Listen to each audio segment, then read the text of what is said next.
भाव संवेदना का विकास करना ही साधुता है। गायत्री मंत्र हमारे साथ साथ। ओम भूर्भुवः स्वः तत्सवितुर्वरेण्यं भर्गो देवस्य धीमहि धियो यो नः प्रचोदयात्। मेरे प्यारे बच्चों, हमारा तुम सबके बीच आने का एक ही उद्देश्य है कि हम समाज को सही व्यक्ति देकर जाएं। सही व्यक्ति होते तो ये सारा समाज नया हो जाता, सारे समाज का कायाकल्प हो जाता। 50 आदमी गांधी के बुद्ध के साथ थे, वे युग परिवर्तन कर सके क्योंकि उनके पास काम के इंसान थे। विवेकानंद के पास निवेदिता थी, कुछ काम के व्यक्ति थे। आज जहाँ देखो वहीं जानवर नजर आते हैं। यदि काम के इंसान होते तो जमीन पलट दी गई होती। तुम सब यहाँ आए हो तो काम के आदमी बन जाओ। हमने जीवन भर व्यक्ति के मर्म को छुआ है, वो अपना ब्राह्मण स्वरूप खोलकर रख दिया है। नतीजा यह है कि हमारे साथ अनगिनत आदमी जुड़े। तुम यदि सही अर्थों में जुड़े हो तो अपना भीतर वाला हिस्सा भी लोक सेवी का बना लो। वो समाज के लिए कुछ कर ढालने का संकल्प ले ढालो। यहाँ शांति कुंज में न्यूनतम 500 कार्यकर्ताओं की, आदमियों की सही मायने में ज़रूरत है। आदमी के लिए ज़मीन प्यासी है, वह आकाश प्यासा है। यदि पूर्ति हो जाए तो सारा सपना हमारा पूरा हो जाए। हमने ठहरने खाने पीने की सारी व्यवस्था कर दी है। यहाँ आने वाला हर व्यक्ति अध्यात्म के, समाज सेवा के रंग में रंग कर जाए, यही हमारा उद्देश्य है। ये काम अकेले संभव नहीं है। तुम्हारा सहयोग इसके लिए हमें चाहिए। इसके लिए हमें तुमसे और कुछ भी नहीं, केवल व्यक्तित्व की साधना व तुम्हारा निष्काम समर्पण चाहिए। गांधी जी ने अपने साथ में रहने वाले सभी व्यक्तियों का व्यक्तित्व बना दिया था। वे जो पूरी तरह जुड़े धन्य हो गए, श्रेय सौभाग्य के अधिकारी बने।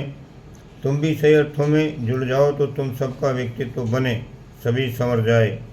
आज से 63 वर्ष पूर्व हमने बसंत पर्व पर अपने भगवान से दीक्षा ली थी। ये कहा था कि अब मैं समाप्त होता हूँ, वो आप जीवित होते हैं। आपकी इच्छा प्रमुख, मेरी इच्छा गौण। समर्पण किया था हमने। अनगिनत उसकी उपलब्धियाँ हैं। हमारा व्यक्तित्व हमारी मार्गदर्शक सत्ता ने शानदार बना दिया। तुम सबका भी ऐसा ही बन जाए यदि तुम मन व आत्मा से समर्पण कर दो। ये हम कह इसलिए रहे हैं कि कहीं भावावेश में घर छोड़कर आए हो, वो मन में तुम्हारे दुख क्लेश बना रहे। इसके स्थान पर एक ही बार में सारी स्थिति स्पष्ट हो जाए। कहीं के तो बन सको तुम। हमने जो समर्पण किया उसके बदले में हमारी मार्गदर्शक सत्ता ने हमें स्वयं सौंप दिया। हमारे अंदर प्रभाव उत्पादकता भर दी, वाणी में, लेखनी में, व्यक्तित्व में, दैनंदिन आचरण में। यही तुम्हारे अंदर भी हो जाएगी। भगवान के हम कोई संबंधी थोड़े ही हैं जो उनने हमारे साथ कोई विशेष पक्षपात किया हो। तब तुम्हें भी क्यों नहीं वही सब मिल सकता है जो हमें मिला। बस कसौटी एक है, अहम को गलाना, विसर्जन, समर्पण। जब तक अहंकार जिंदा है आदमी को 2 कौड़ी का है। जिस दिन ये मिट जाएगा आदमी बेशकीमती हो जाएगा। अहम ही है जिसके कारण न सिद्धांत, न सेवा, न आदर्श आ पाते हैं। व्यक्ति लोक सेवा के क्षेत्र में प्रवेश करके भी उच्छृंखल स्तर का अनगढ़ बना रहता है। तुम्हें ईसा मसीह की बात सुनाता हूँ। उनके शिष्य ने उनसे कहा कि हम भी आपके समान महान और बड़ा बनना चाहते हैं, हम क्या करें? तो उनने एक ही जवाब दिया, बच्चों, जीवन भर में तिनका बना, विनम्र बना, गला तथा इसलिए इतने बड़े वृक्ष के रूप में विकसित हो सका। अपनी इच्छा समाप्त कर दी तो सही अर्थों में बड़े बन गए। पहले तुम सब भी तिनके के समान छोटे बनो। तुम वैसा बन गए तो पेड़ बन सकोगे, इसमें कोई संदेह नहीं है। वास्तव में सेंट पॉल भी इसी प्रकार सच्चे इंसान थे। वे ईसा के बाद विकसित हुए। उनकी पीढ़ी के दूसरे महापुरुष भी विनम्रता, सेवा भावना, निरहंकारिता के कारण ही बने। व्यक्ति को पहचानने की एक ही कसौटी है कि उसकी वाणी घटिया है या बढ़िया। व्याख्यान कला अलग है। मंच पर तो सभी शानदार मालूम पड़ते हैं। प्रत्येक संपर्क में आते ही व्यक्ति नंगा हो जाता है। जो प्राण वाणी में है वही परस्पर चर्चा व्यवहार में परिलक्षित होता है। वाणी ही व्यक्ति का स्तर बताती है। व्यक्तित्व बनाने के लिए वाणी की विनम्रता जरूरी है। प्याज खाने वाले के मुंह से, शराब पीने वाले के मुंह से जिस प्रकार गंध आती है, पायरिया वाले मसूड़े के मुंह से जो बदबू आती है, वाणी की कठोरता ठीक इसी प्रकार मुंह से निकलती है। अशिष्टता छिप नहीं सकती, ये वाणी से पता चल ही जाती है। अनगढ़ता मिटाओ, दूसरों का सम्मान करना सीखो। तुम्हें प्रशंसा करना आता ही नहीं, मात्र निंदा करना आता है। व्यक्ति के अच्छे गुण देखो, उनका सम्मान करना सीखो, तुरंत तुम्हें परिणाम मिलना चालू हो जाएगा। वाणी की विनम्रता का अर्थ चाटुकारिता नहीं है। फिर समझो इस बात को, कतई मतलब नहीं है चापलूसी का वाणी को मिठास से। दोनों नितांत भिन्न चीज़ें हैं। दूसरों की अच्छाइयों की तरफ तारीफ करना, मीठी वाणी बोलना एक ऐसा सद्गुण है जो व्यक्ति को चुंबक की तरह खींचता व अपना बनाता है। दूसरे सभी तुम्हारे अपने बन जाएंगे यदि तुम ये गुण अपने अंदर पैदा कर लो। इसके लिए अंतः के अहंकार को गलाओ। अपनी इच्छा, भड़कपन, कामना, स्वाभिमान को गलाने का नाम समर्पण है। जिसे तुमसे करने को मैंने कहा है कि इसकी अनंत फलश्रुतियाँ सुनाई हैं। अपनी इमेज विनम्र से विनम्र बनाओ। मैनेजर की, इंचार्ज की, बॉस की नहीं, बल्कि स्वयं सेवक की। जो स्वयं सेवक जितना बड़ा है वो उतना ही विनम्र है, उतना ही महान बनने के बीजांकुर उसमें है। तुम सब में वे मौजूद हैं। अहम की टकराहट बंद होते ही उन्हें अंदर टटोलो कि तुमने समर्पण किया है कि नहीं। यही पर्यवेक्षण इस श्रावणी पर्व पर अपने अंतरंग को करो। हमारी एक ही महत्वाकांक्षा है कि हम सहस्त्र भुजा वाले सहस्त्र शीर्षा पुरुष बनना चाहते हैं। तुम सब हमारी भुजाएं बन जाओ, हमारे अंग बन जाओ। ये हमारे मन की बात है। गुरु शिष्य एक दूसरे से अपने मन की बात कहकर हल्के हो जाते हैं। हमने अपने मन की बात कहने तुमसे कह दी।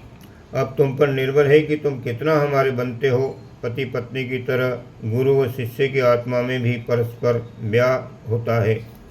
दोनों एक दूसरे से घुल मिलकर एक हो जाते हैं। समर्पण का अर्थ है दो का अस्तित्व मिटाकर एक हो जाना।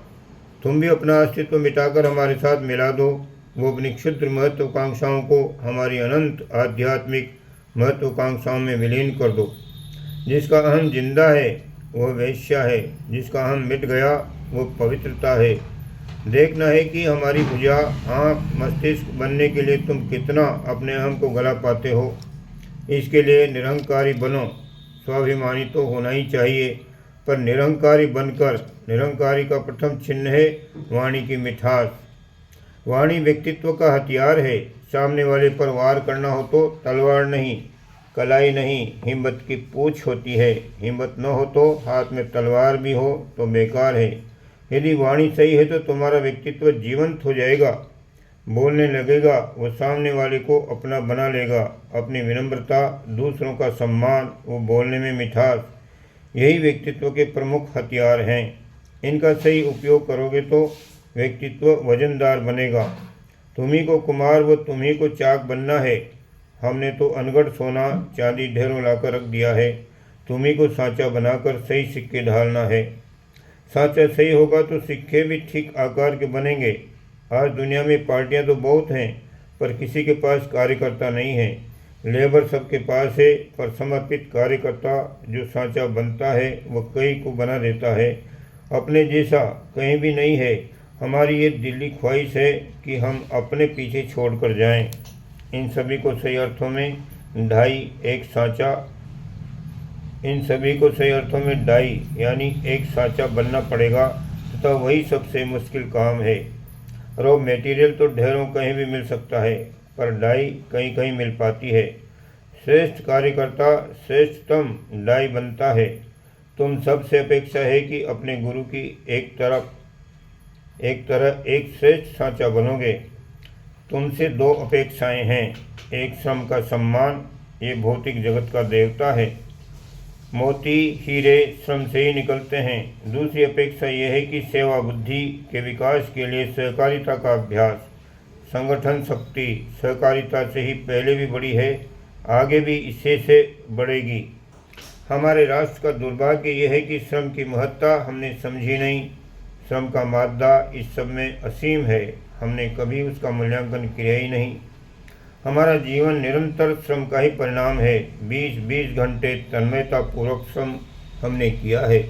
तुम भी कभी श्रम की उपेक्षा मत करना। मालिक 12 घंटे काम करता है, नौकर 8 घंटे तथा चोर 4 घंटे काम करता है। तुम सब अपने आप से पूछो कि हम तीनों में से क्या हैं। जीप चलाने के साथ कठोर परिश्रम करो, अपनी योग्यताएं बढ़ाओ और निरंतर प्रगति पथ पर बढ़ते जाओ। दूसरी बात सहकारिता की है। इसी को पुण्य परमार्थ सेवा उदारता कहते हैं। अपना मन सभी से मिलाओ, मिलजुल कर रहना, अपना सुख बांटना, दुख बांटना सीखो। यही से अर्थों में ब्राह्मणत्व की साधना है। साधु तुम अभी बने नहीं हो।